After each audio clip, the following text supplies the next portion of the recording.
Hi, this is Dan. This is the first H&P for spring 2019. Today I had a 79-year-old female, past medical history of CHF, hypertension, scleroderma, and hypothyroidism. She presented to the ER over the weekend after having a fall. She tripped over a 2x4, landing on her left hip. She didn't have any loss of consciousness or anything.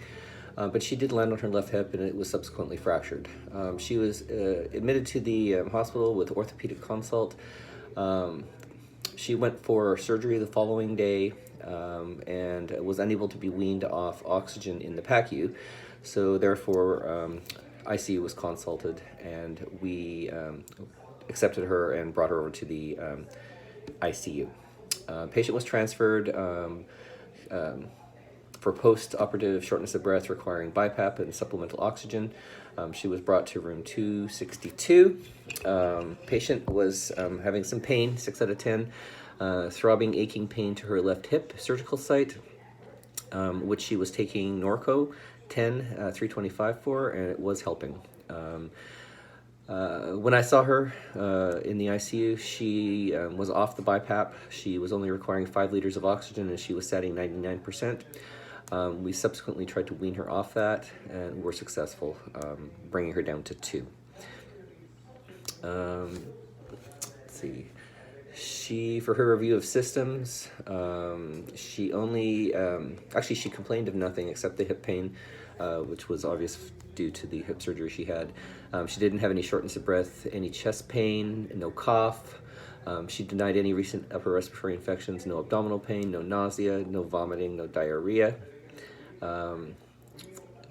She had a past medical history of CHF, hypertension, scleroderma.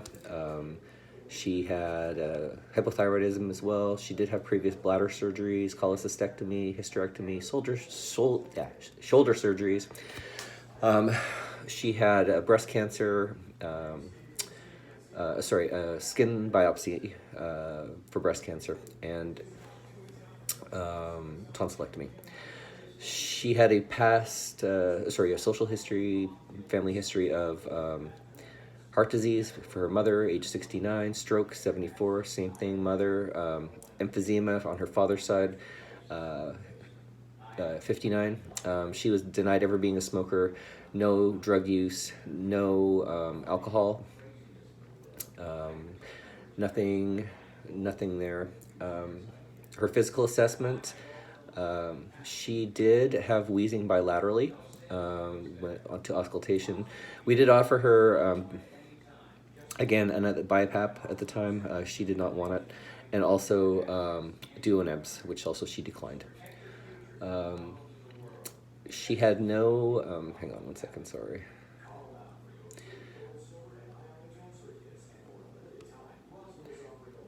When I saw her, she was awake, alert, sitting in bed, age appropriate, appeared stated age.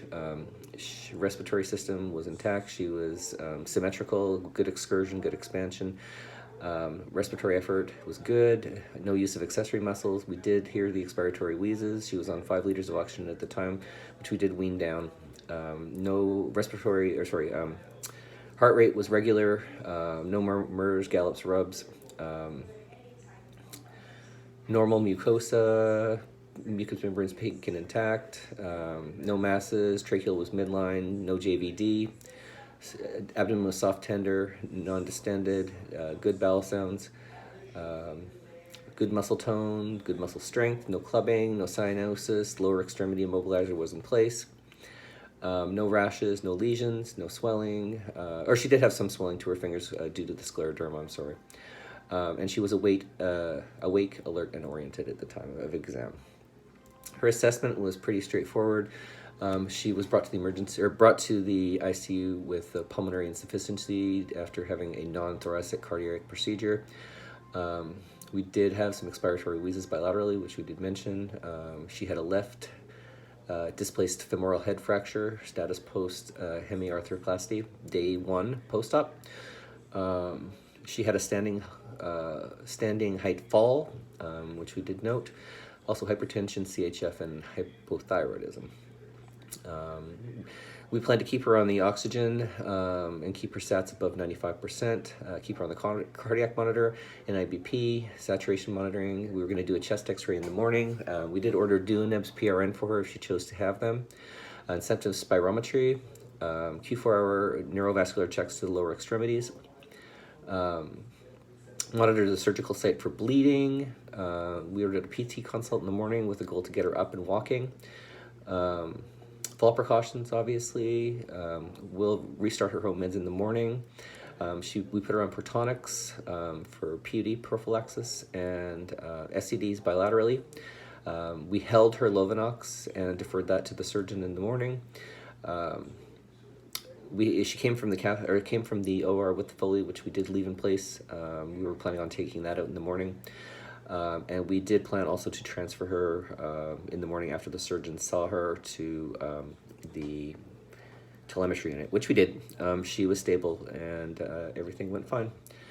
And that's my first H&P.